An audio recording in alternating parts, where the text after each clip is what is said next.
No, wait. Yeah, now we're ready. Hello, God bless you. This is Ellen Mongan and my husband, Deacon Pat. We do a podcast called Deacon and Dear. Today we're doing a podcast that is called Go Tell the World. We have 12 co-hosts. I'm very thankful that everyone is from different ministries and we talk about different subjects. This group today is from Adventure Catholic. It's Katie and Alan. They're going to introduce themselves and we're glad to have you, youth ministers. And Hi. hey, y'all. Go ahead. Sure. Yeah, this is Katie French. Hi, I'm Katie French, and this is Alan Migliorato.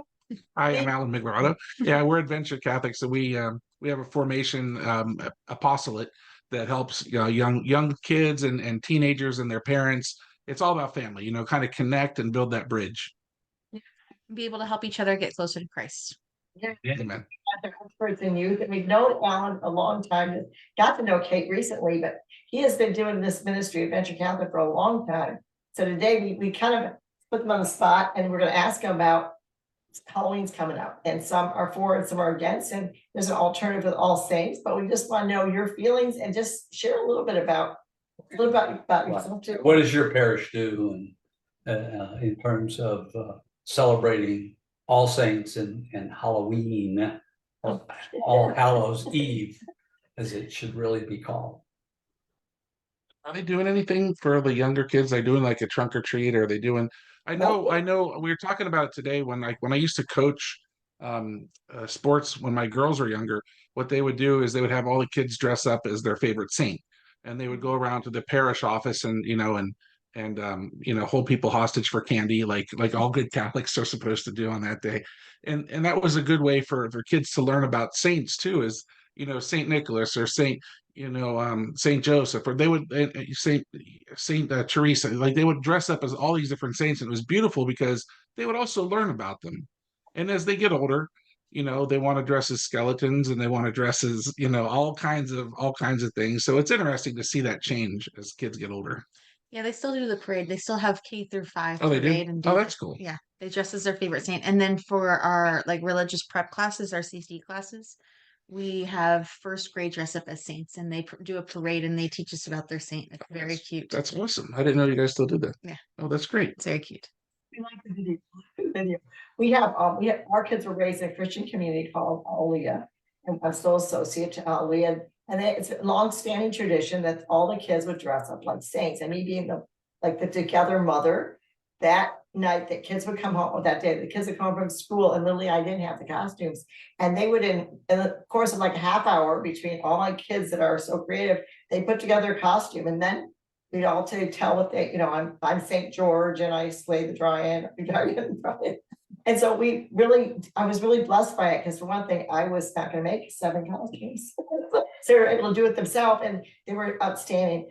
I had a preschool I taught over at the church, St. Mary's, and I was as a nun, St. Teresa, Little Flower of Jesus. And I thought, whoa, good thing I became a nun. So yeah, it's a fun tradition. Don't you think it's kind of fun with the saints? To me, I wasn't a fan of the Halloween, and our kids did trick or treat, but a lot of them now with their children, they want to do it. So I was thinking one of y'all would tell the history of what Halloween means. One of y'all, anyone's. Sorry, me. Yeah, well, I mean, it's kind of well known, and I think Halloween is one of those holidays or one of those things that kind of freak Christians out, right? Because we all we think we know like the origin of it, and really, All Saints Day and Halloween really are not connected. But some of the cultural traditions from where Halloween came from, like Samhain Day in Ireland, was really where all this kind of started. And you have traditions that are pagan traditions that are kind of enculturated into Christianity. And I know, Pat, you and I were talking earlier about Disney and some of the things that we talked about on our last show, and you're like, are you still going to Epcot, you sinner? And I was like, yeah. And so I think, and I want Katie to talk on this too, because she's really well versed on this, but I think sometimes when we try to cut out everything, we throw the baby out with the bathwater. Like the days of the week, they're named after Roman gods. Like we don't say the day after Wednesday is called Thor's Day. Well, that's a Roman. I mean, not a Roman god, but that was a god, right? And so we don't stop saying Thursday. We don't stop wearing wedding rings, although that was a Roman god. Yeah, it was a sacred tradition in Rome, because that's the vein that people thought ran to the heart, and that was where all of the luck would come from, And so all these superstitions don't necessarily mean we avoid the holiday completely. We just have to educate our kids on, we're not having seances, and we're not playing with Ouija boards, and we're not everybody's not dressing like Freddy Krueger because that's a mass murderer, so we're trying to stay away from that. I think there's still a way to enjoy the fun, the genuine fun of a Halloween day. Like it's still fun for a kid to walk with their parents and enjoy, oh, I know this neighbor. Let's go get candy from this neighbor. I had a candy lady growing up on the end of the street. She worked for a candy company. And I love those fond memories because that's how I got to know my neighbors. That's how I got to learn to give my dad the almond joys and to keep the 100 grams for my mom. Like there's beautifulness in being family together, but you don't have to do the Ouija boards. And it's a stupid idea to do the Ouija boards, right? Like it's not in our And Catholic tradition, but I don't know. I think dressing up as the latest Power Ranger or whatever else is adorable and fun and can still be Catholic and enjoy a fun little tradition like that. Yeah, when I was a mother for many years, I was like a kind of like nun. I spent all day praying the kids, I did my work, I did my laundry, I drove the carpools, I do what mothers do, but undercover when they were gone, I was praying all day. And then one day God said to me, it's okay to be a mother and wife and find joy in it. And I think it's the same with children. It's okay to be a child. I don't want to steal away their childhood and make them feel like they're just like there is a lot going on right now in this world. Love is taking the fun and joy out of like so many things. Do you remember we couldn't say Merry Christmas? And then we could. I go, we can't take joy is a gift of God. Satan comes to steal, kill, and destroy, and God comes to bring life in abundance. He just does. And when there's joy in your heart, just like you said, the fond memories of Halloween. The Kentucky family, because it's Kentucky, it's bourbon. They drink and let's see, trick or treat, drink and treat. So they go all their friends and they all have a drink together and they go take the little kids and the next one. And I think that was great to mix the joy for the adults and the kids. Of course, they don't drive their cars. It's all walking. So what do you think, honey? Well, I think, that the problem which you've hinted at is we just have to be careful that we're not getting into some kind of superstitious thinking, Okay. or new age thinking, or things that glorify, as you said, killing, murder, evil, glorifying evil. And certainly we have to avoid those things as Christians. And there's so many other things we can do without doing that. Now, I will tell you, in my youth, that some of us, I won't ask Alan, there was also a time to do a few little tricks. Did you do any of those, Alan? Alan? Oh yeah, mailbox baseball. Oh, absolutely. Yeah, we would just drive. Don't admit to a fearful crime. But I never played that. But there was things that destructive as Christians, right? But sometimes in our exuberant youth, we could do things that are not exactly good. Yeah, don't give the kids ideas if they're watching this, but I think that's a good thing to address. So the other point is that when I was a kid, it was safe to do Halloween. And then it wasn't safe to do Halloween. The parents had to check all the candies, making sure there's no razors. That was sad to me. My mom has a funny Halloween story. We were kids. My mom she wasn't like a helicopter parent at all, but for some reason, we were moving in November of my freshman year from New York, East Rochester, New York, all the way over to Illinois, Arlington Heights. And my sister Lynn was older, and she would tell me, what candy I could eat one a day. And then we moved, and all of a sudden we were Halloween, and I was freshman in high school, so Halloween. And then our candy was gone, and Mom went like this, the movers ate it. And it really wasn't true. That was gonna last us a long time. Because we had bags of candy. So I'm gonna tell you this, there's so much memories you have. I think memories are so important and to pass those memories down to your children, that things that are wholesome and pure and lovely and all those words that we're supposed to be thinking on, which we are. So anything else to say? I want to say Halloween was never my favorite holiday. I still don't like Halloween. I like Halloween. And we differ on that big time. Like Katie loves it. My mom would dress up. She would go as like funny things, like play on words. She'd go as like a box of cereal with a knife in it. She'd say she was a serial killer. or she would go as like a bush and just stand like at the corner. Like those are the fun things I remember. What I don't enjoy about Halloween is what people have done to it through the commercialization and really just like the evil connotation that goes along with it. And evil in more ways than one, not evil in just bloody and gory, but like we are talking earlier too about like some of the immoral and immodest costumes that are made, and there's very few choices for young ladies today, and we push that on them. We push we push this immodest and immoral costume on them to look like a French maid, or who dresses like a sexy nun. Like that's, I would even be afraid to hold that costume in my Yeah. hand. And then we pushing that on these young girls, and then we make comments about them like, well, why'd you dress like that? Well, because there's 3 costumes to choose from, and this was the one that covered the most. And so we make limited choices, and then we make our minds just as narrow when we judge these young girls. And they don't have to dress like something. I mean, they're not going to get fined or thrown in jail. So maybe the choice is not to enjoy the holiday. And at that point, we've given them very limited choice.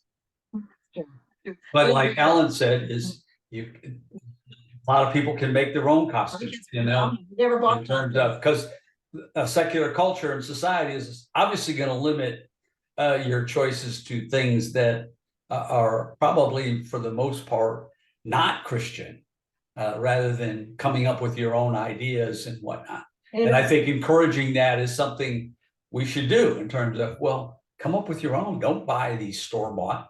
But busy parents, and we've seen that too in our own family, in terms of busy parents, they don't want to have to do that. They just want to go to a store and buy something and it's done, rather than being creative, and letting and encouraging our kids to be creative.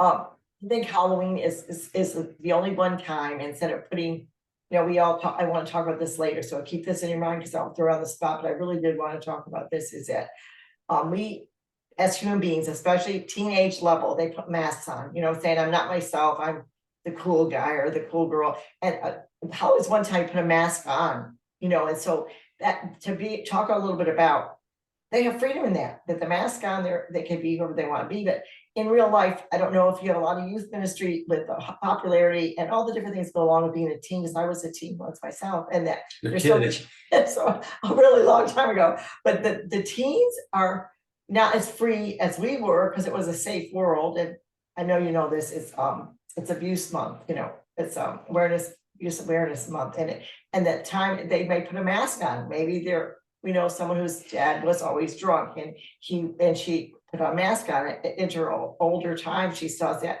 those wounds, those hurts. So let's touch on a little on that after we're done with the Halloween. I just don't want to spring it on you. So let's continue with Halloween. This is Ellen Mongan from Go Tell the World, and I have on Kate and Alan and my husband Deacon Pat. We're having a great time sharing about the holiday and about how we can walk through Halloween. Either we be a saint or we be a Power Ranger. We walk through Halloween to be, as parents, aware of the fact that some people are not doing the right thing and giving the candy. Maybe there's surprising that you don't want your child to find. So we're talking about the safety and about why Halloween, why not, and the saints. Yeah, and I don't know about some of the neighborhoods in your area, but in our neighborhood, there is a web page where people can share with each other in terms of what are safe houses to visit. And so that's one of the things that is available probably in a lot of neighborhoods, and I'm sure in some of the areas in Florida, in terms of, okay, where can I feel like my kids are safe to go? Katie, so there are like mom pages on Facebook or group. How old is Katie? Start over. There are groups on Facebook, like mom groups, that have like, oh, this neighborhood is safe, or hey, I really want to I've never been on this street, or they have that for Christmas lights too. And just so you know, for Christmas lights. But they have ways to communicate, and it's very communicative, it's very community based. It's nice. We do have that. I don't know if there's like a specific website, but I have seen mom and dad groups for that.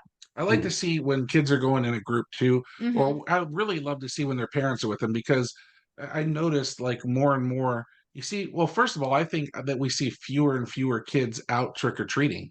and maybe that's a good thing, maybe it's a bad thing, maybe they're inside virtually trick-or-treating on their phones or their tablets. But Mhm, I mhm. also see kids that are younger and younger by themselves walking around the neighborhoods. And I don't believe that there's more evil on one night than another. I just think it's what people make of it. And so, like, we've got to be careful with it when we let our kids walk around these Amen. neighborhoods by themselves. Like, what are you thinking as a parent? Like, come on, they're 8 years Yeah, old and it's getting dark, and they have a mask on, so like we're not going to see that kid. And I think right, parents miss the opportunity because we're very concerned of like what the kids are wearing or what the girls are wearing or what evil can they see or not. And you're missing the opportunity to discern with them and to show them how to discern what's going on. Hmm. And if you're not walking around going, oh, look at that costume, and being interested with them, they're not going right. to bring that to you. They're not going to tell you what was going on during trick or treating. They'll go, look, candy. Did you want this almond joy? Like they're not. You The have to Bible be with them to enjoy and discern. Right. Oh, yeah.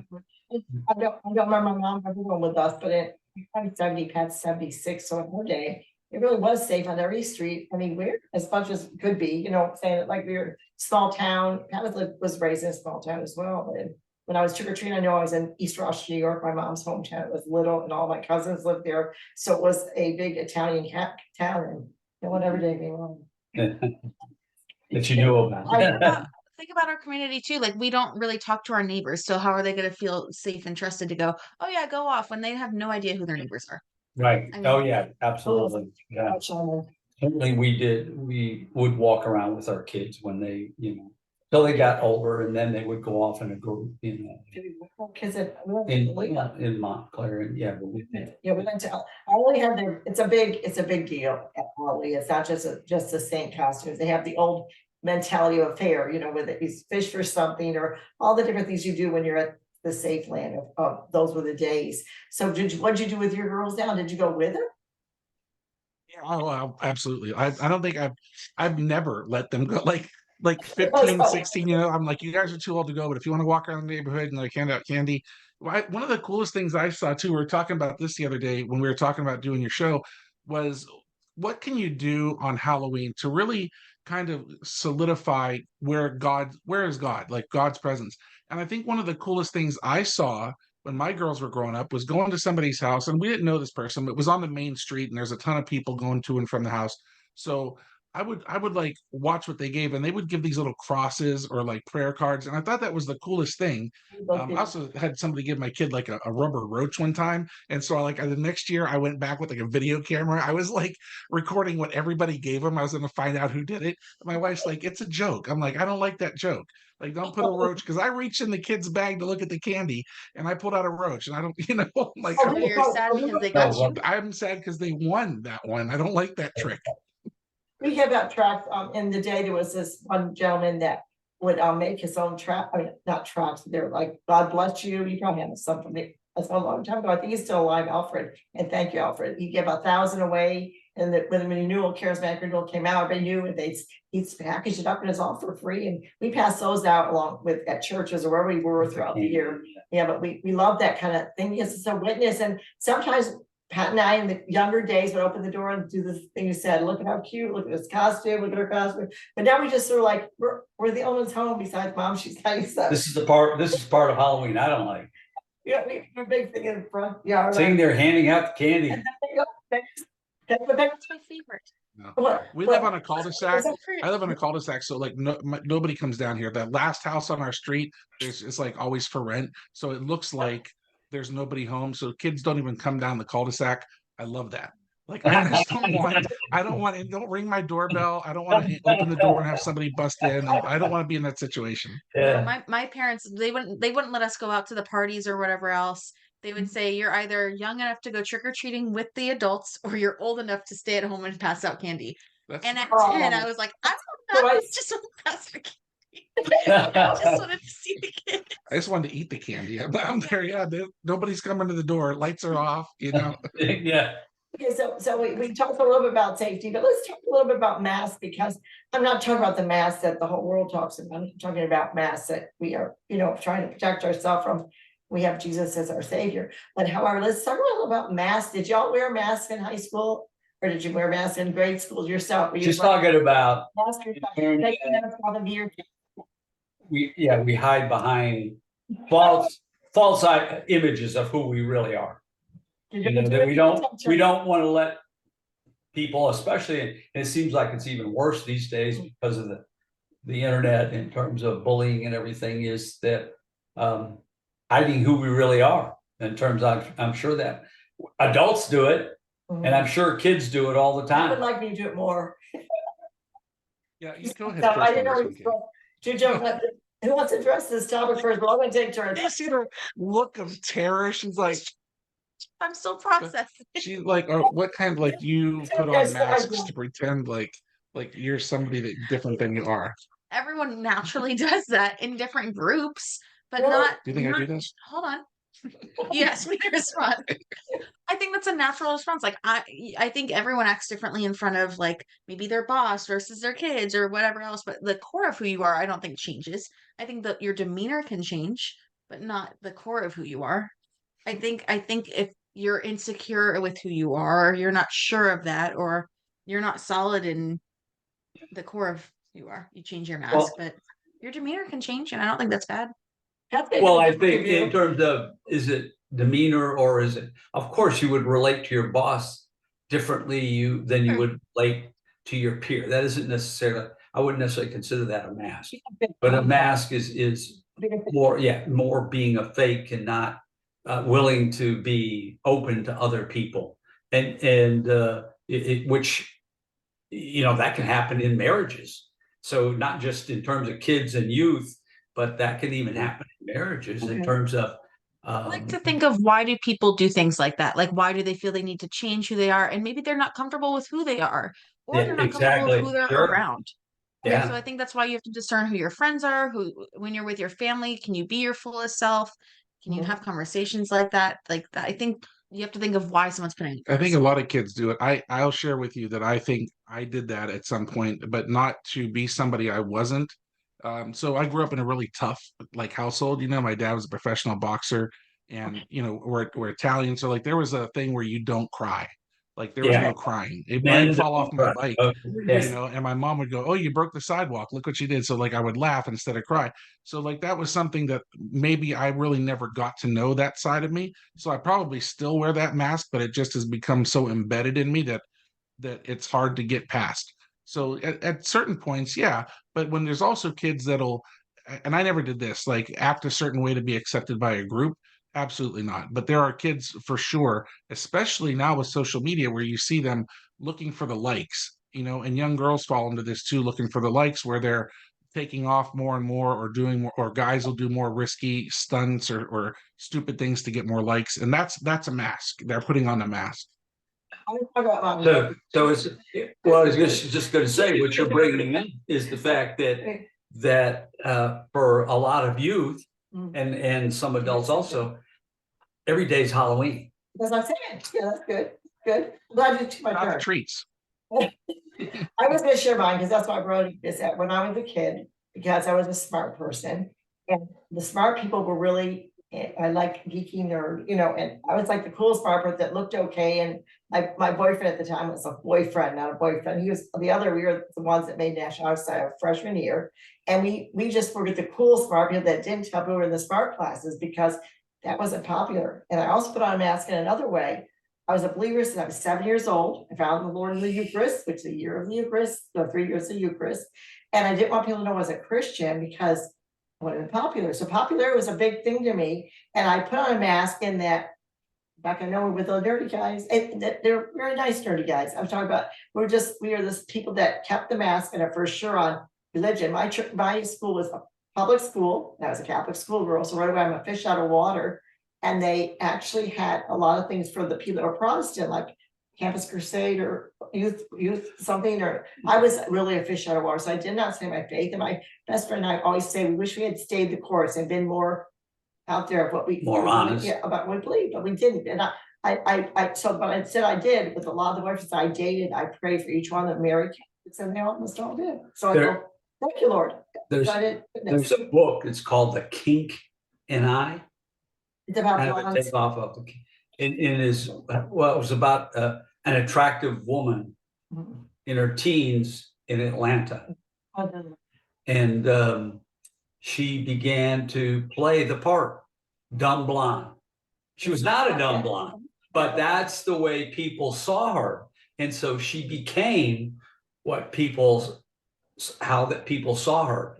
And over time, she realized, no, I'm not that person. I'm not this dumb blonde. And she wrote a book about it in terms of how we can be affected by what other people think in a very negative way. And obviously that can happen in a positive way too. So she finally woke up. And yet it seems to me, because of the web and media and whatever, that it's even more difficult for kids, and why we have this surge in suicide and everything, in terms of people not knowing God, basically not knowing who they are in Christ, which is the cure for that. In terms Pat, of, listening to you say that about that book, it may be the core of the reason that I really don't like Halloween. And it's not for kids. It's not the kids' Halloween that I'm talking about. It's more of like the adults that are going out and partying on Halloween, or the teenagers, like the early young adults and late teens, where they're really acting like somebody they're not, and they use this holiday as a springboard into trying out a personality that nobody's going to judge them on the next day for. And by the way, the next day is a holy day of obligation. So just to make sure we're all understanding, get all the candy you want, but have some in the morning so you're awake for mass and get to mass, right? Amen. Because that's a holy day of obligation on All Saints Day. Yeah, amen. It's true, it is true. But I guess that's, to be honest, if I were youth ministry, which I'm youth minister, I'm not, because when I was in Florida, I went to the first middle school youth thing, and I was all dressed up, heels, and like you do, you know me. The lady goes, "You're not fit in this group." I was asked to leave the group, not me, but like, okay, I found another group where there's like, young woman or something. But it is true that I be myself no matter where I go. You can ask Pat, and that's up to the public for Pat, right? He fell into the kick and I get. I be myself. I just be myself, and that is maybe the worst problem. You can't really be that guarded though. Then you're self-analyzing that what I say wrong, I do wrong. Well, Tell me. the thing is that for youth, it's like taking their joy away, and it's like how much energy they're spending just trying to put on this mask and pretend who they're not, and trying to make everybody around them happy. And it just like it's always been there, but with the social media and whatnot, it's just overwhelming, I'm sure, for so many kids. And why we have to, as parents, we have to be careful in terms of, to the degree we can, to protect them and help them understand what's going on. And why popular, you have to be over God. You have to be, when you talk to your youth, that if you stay with Christ your entire life, from the time you're born into faith at baptism, and you keep trying to walk with him, he has great plans for you. He has things that you never dreamed or imagined. But I mean, Pat and I are really blessed in the ministry, and we do a lot of things, and we always willing to talk to youth or any age group, because we believe so strongly, and I know y'all do too, but they don't have, at first they have to stand on the faith of their parents, and then they have to stand up for themselves to say, I accept Christ. And it's very important. I wish that I was that brave as a kid. I know I was not in either area. I was not brave enough. And now I'm so bold in the Lord because of the fact that I'm an adult, for one thing. And I came back into that was like 27 stronger than I did when I was little. One advantage of age is too old to worry about all that crap. Go ahead. I think that's why kids get so insecure and they do put on the masks, is they're still figuring themselves out. They're still trying to figure out if this religion is really theirs, if their parents are really someone they can trust. There's so many different avenues that they go down. It's easier to put on a mask and to put on something that they think they know than to really figure out and dig deep and get vulnerable and go, who am I really? Because they have a lot of friends that don't do that. They are surrounded by people that don't do that. And then social media shows them, hey, this is how you should be. This is exactly what you should look like. This is exactly how you should act.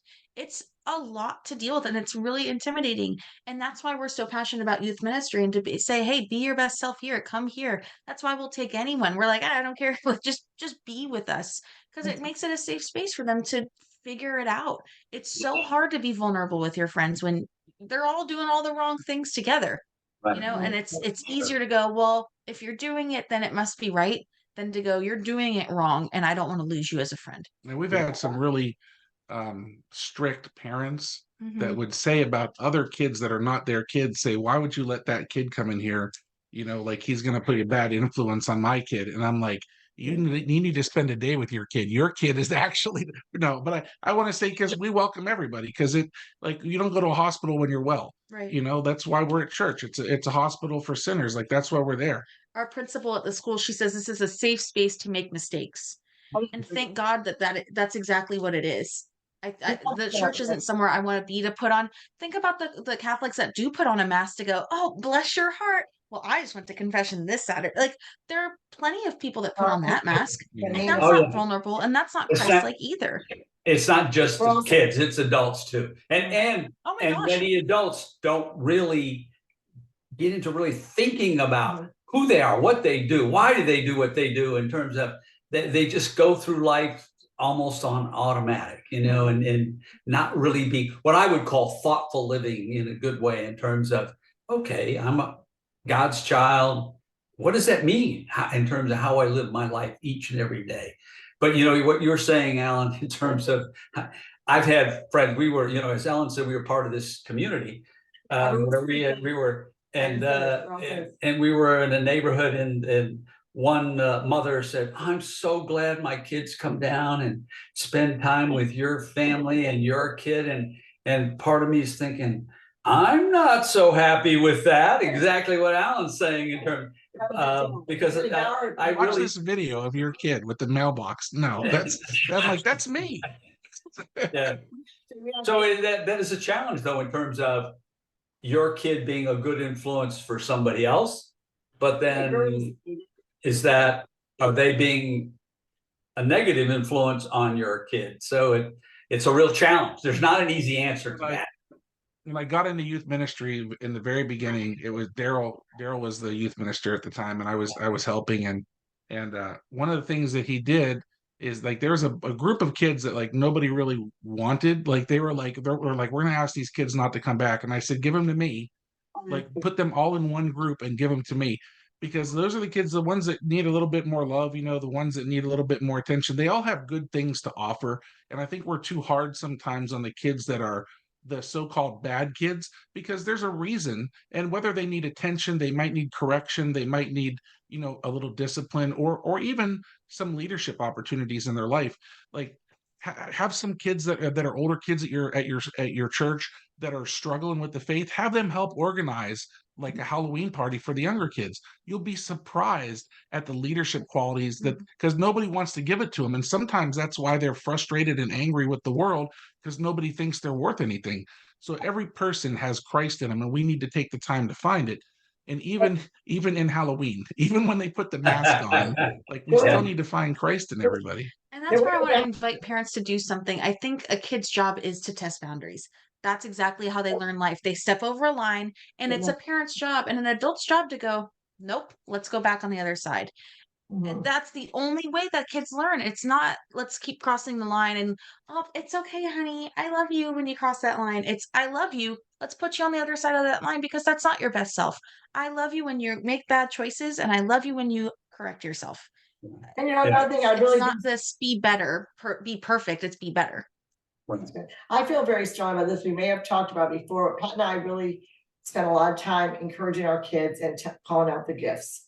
And if you encourage them and call out their gifts, then they rise, like you just said, the leadership quality in every area. If you say, man, I don't know, it can't backfire. That's a way that fills the inner soul, because God wants us to call out the gifts in each other. And sometimes they aren't really that good in something, then you don't want to slaughter them, right? Well, but I think what Alan's saying is somebody, an adult, needs to be willing to take the time. That's very good. To see what their gifts are. I mean, if nobody's paying them any attention, then they're not even going to know what their gifts are to help encourage them. And so it is what I would say, Alan, they need a little loving, and you were giving them some loving. It's also strong. Yeah, you have to. Loving and lying strong. Both work together as parents. And what do you do for the parents, guys? You have the parents come to any classes, or they come and they learn from you at all, or just the kids? So About confirmation? yeah, so confirmation, what we're doing with confirmation right now, we've got about 45 kids that are going through confirmation. So we require that either their parent or their sponsor be with them at every session. And we have 10 sessions that go throughout the year, right? So once a month, all the way up until November. And I'm sorry, once a week, not once a month, once a week. Once a week for Thank 10 you. weeks. Oh my gosh. Yeah, once a week for 10 weeks. And the parents break out into small groups there. So we'll have like Parents and the teens. and the break up teens, in yeah. small So we'll groups. have like we'll hear a message, we'll open with prayer, and we've been focusing it on a saint too. So we open with prayer, then we have somebody who talks, and then we'll come to the end. We'll break out into small groups and we'll discuss what happened during the presentation. And a lot of times, like these parents and teens talk, I just did recently, instead of the teens breaking out separate from the parents, and I just did this at a parish I spoke at too. I put the parents with the teens so that they have to talk to them about their faith. And it's amazing because these are some of the questions that they would never ask their kids about their faith. One of the questions we always ask is, would you be Catholic if it wasn't for your parents? Be honest. And we'll make the parents shut their eyes, and we'll say, if you wouldn't be Catholic, like raise your hand, and we'll say no peeking. And they'll, like, more than half the room would raise their hand, or all the room. And we say, okay, open your eyes, parents, after you put your hands down. Now discuss what that answer was. And it's like, oh my gosh, I never knew that you wouldn't be Catholic. Well, why wouldn't you? So why, mom and dad, why are you Catholic? Well, probably because of their parents, right? Mhm. If the answer is not the Eucharist, then there's a lot of digging that we need to do, and formation for our kids, right? Where there's the sacraments need to be the reason, and Absolutely. Jesus Christ has to be the reason that we're Catholic. And kids need to know, like, listen, if you're struggling, and one thing that Katie's really good at is, like, if you're struggling, come talk to us. Like, just, we're not going to sign your letter and send it to the bishop and tell him this kid's a no. Like, everybody struggles, everyone struggles, and Katie's really good at that. And I think the key to that too is you don't do good things because your parents tell you to do that. And if that's your foundation for everything in life, you're putting on a mask for your parents. Yep. Amen. Right. Preach. You Absolutely. are. And if it's not relational with Christ, it's not a Christian relationship. It's I'm doing what my parents say until I get to college. And then if I didn't have that relationship and that conversation with my parents beforehand, I'm never gonna have it. It's why I'm just happy you brought it all the way. You got it all the way around to mask. Yep. Yeah, Yes. so the thing is so in these the program in terms of confirmation is, so how many parents actually really talk to their kids about the faith and what the faith means in terms of their daily life? Because we did that. We did that at our dinner table. Yeah. We would talk about sex. We would talk about what's going on in the culture in terms of, because we just did a marriage thing. It's called this old spouse, a takeoff on this old house. And I loved it, because I used to watch This Old House some. But the idea is somebody brought up something in terms of happening with their kids, and I'm like, well, if you're just talking about sexuality and marriage when they're teenagers, it's kind of late to be doing that. You should have been talking about it all along, in terms of, because we always talked about, hey, in the context of marriage, sex is great and wonderful. It's a good thing. It's a gift. But outside of that, it's not. But just as an example. And so, but you also talk about, like all these things that are going on in culture and society. I mean, society gives you plenty to talk about to your kids about the faith. Well, what's funny is during the time where I had the breakout session for the teens and the parents, I was watching because I was up in front at the mic stand. So I was watching like what was going on. And I literally saw, a good handful or more of the parents not even talking to their kids. They're on their phone. Their kids get up and go to the bathroom. So after the first question I asked, I said, okay, you, and you, we're either going to need your phone or you're going to need to stop texting. And they're like so petrified that I called them out. But I'm like, look, I can't force you guys to love God. I can't force you to come there. All I can do is breadcrumb you, build a relationship with you, and really talk with you instead of at you. But it's their choice. Like all the four of us can be as passionate as we want about God. We can make podcasts and write books. Right. Ultimately, God's timing in their life, we might be part of that timing. But if we're waiting to see the blossom, we're in the wrong ministry.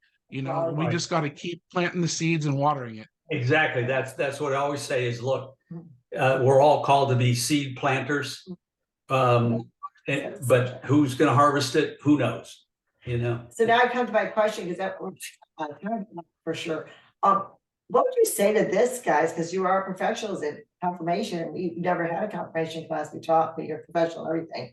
But would you, one mom, a friend of ours, at the time our kids were making confirmations, with all the ever knows everybody, and they took their children, it was their choice to make confirmation or not. It was like, Well, yeah, this is what Helen's talking about, this debate, and a lot of people debate this even within the church in front of this.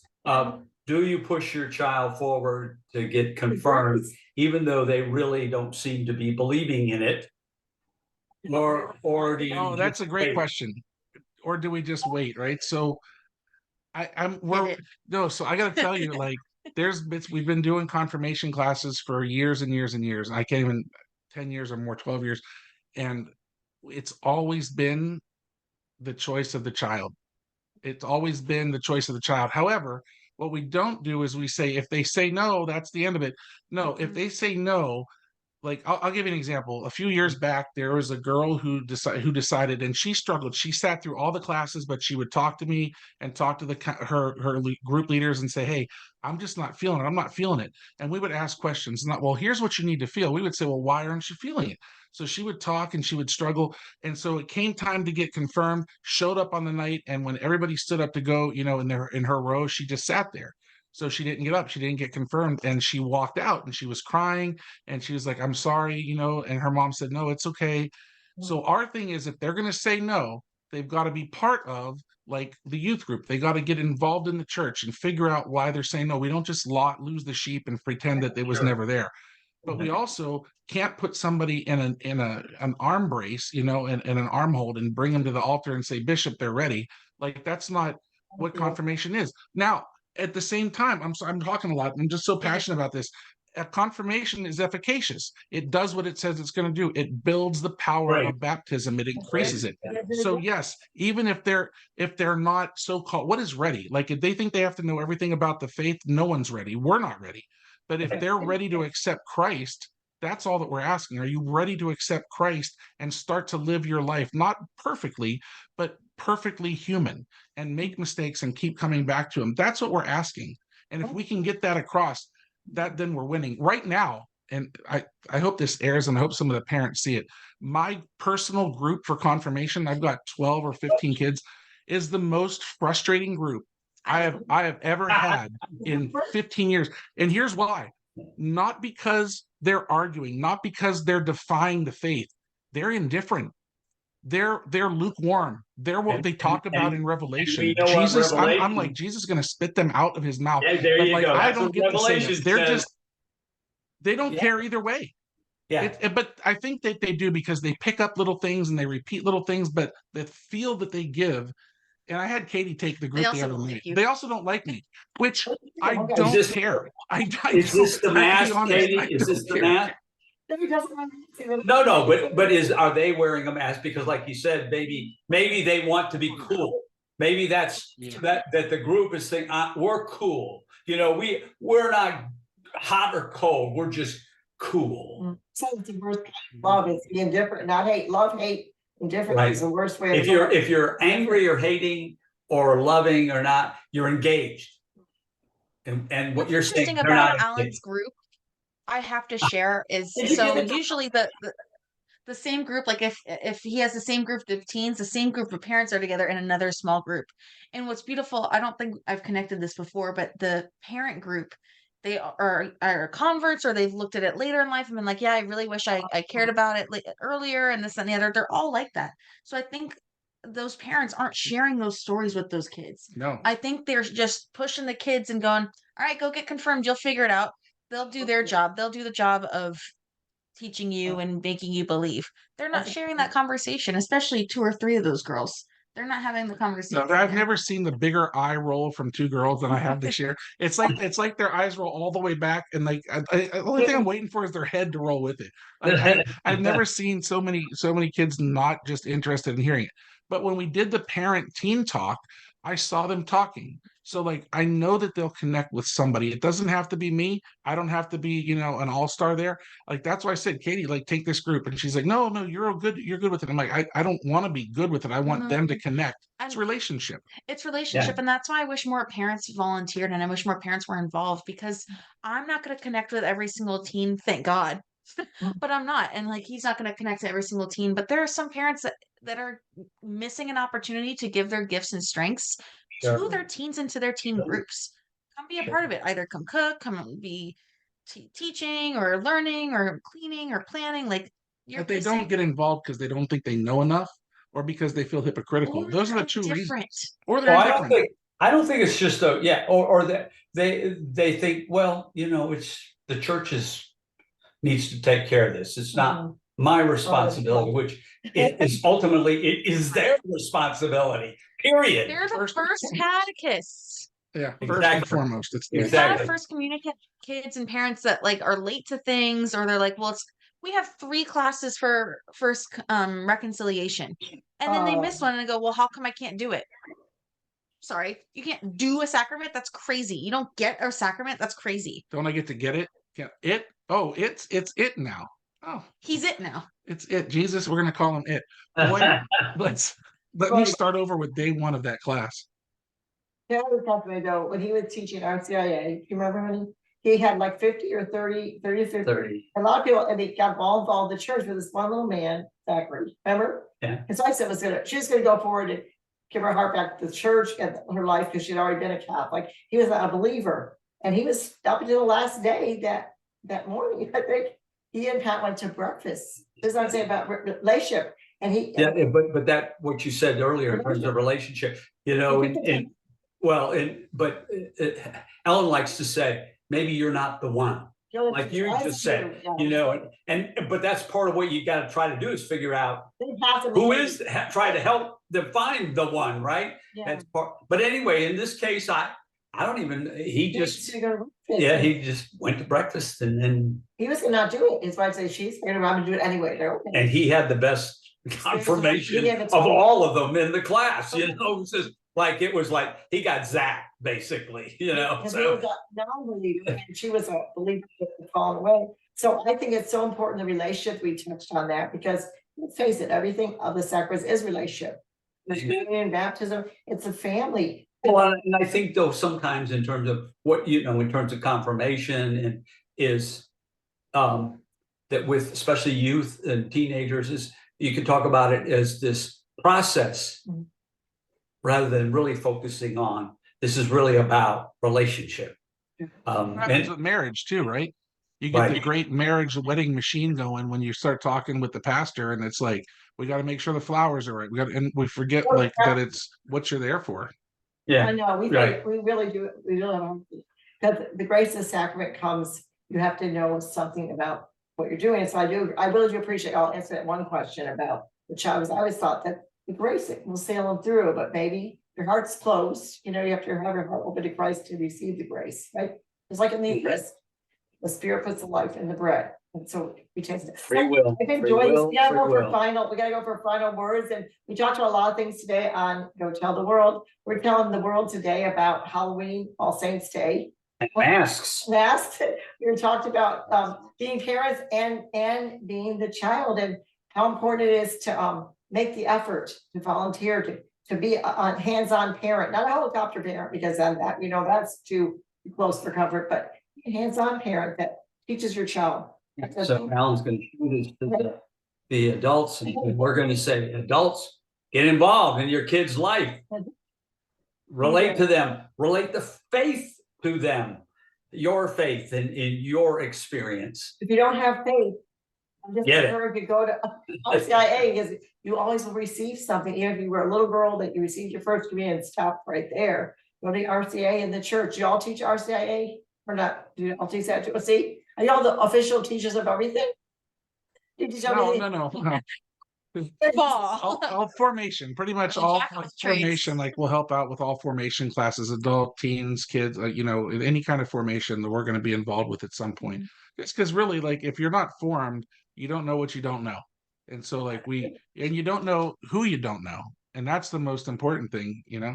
exactly. That we have. But- Just This is one of my things in terms of in terms of knowing Jesus. Because Protestants tend to will come up to you and say, "Oh, do you know Jesus?" Well, yeah, I know Jesus, but the way I know Jesus is probably not the same way you know Jesus. And you sometimes we have this idea that, oh, there's really one way to know Jesus, and so but once you know that you know Jesus, that's what counts, right? And whatever that means, because literally the way I know Jesus and the way my wife knows Jesus is very different. That didn't cover because. Just to bring it up. We had a couple. Each of us had a parenting tip that we wanted to share for the Halloween. If that's okay, just before we close out, and Yeah. I know we're running close. Yeah, My- go ahead. You keep cutting out. That's the only reason why I talk over. Okay, go ahead. Oh, okay. So sorry.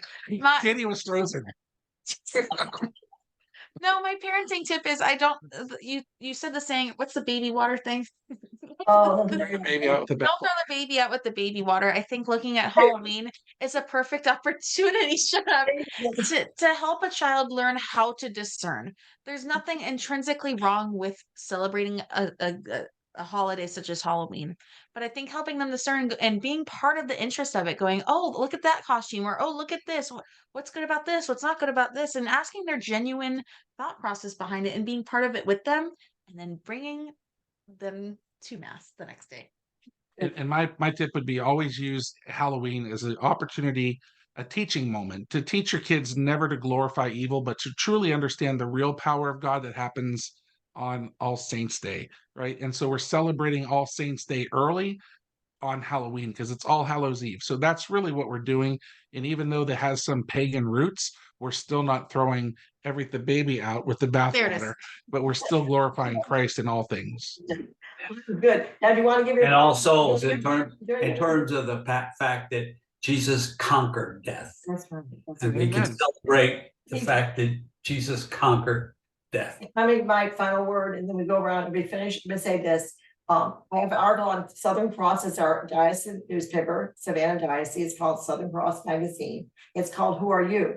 And about the Mass, you never know truly who you are until Jesus reveals to your soul. It takes time to be in prayer and wait on him and listen for his voice. And then you kind of know who you are, and then you go forth and do what he tells you. So it's very important to know who you are, have the mask off, and to be who God's calling you to be from the beginning of time. So next, what's your last words, anybody?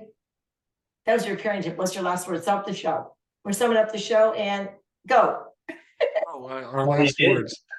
No, stop the just show. have a good time, be safe, and always praise God. And keep Christ at the center. Woo! Amen. Yeah, you stop the show. Amen. So that's sort of the show, like, give it a blessing. No. We'd love to speak at your church, school, or wherever you hang out with your children, because Pat and I are parents of children, 8 children, one happened the 8th one, and we also have parents of 15, and we love Alan and Kate as well. Would like to come speak at your church or a school or wherever you have your children trying to learn. You want your child to learn the right stuff. So get to the place where Christ is the center, like Kate said, and where they can have fun doing it, as Alan said, because you don't want to be a sour Christian. Christ comes to give life in abundance. So we say, from go tell the world. Alan and Kate, we enjoy every time. Thank you for coming, and Deacon Pat, you're a wonder. Lord bless you We are and keep you and make his face to shine upon you. In the name of the Father, Son, and Spirit. See you next Amen. time, God guys. bless.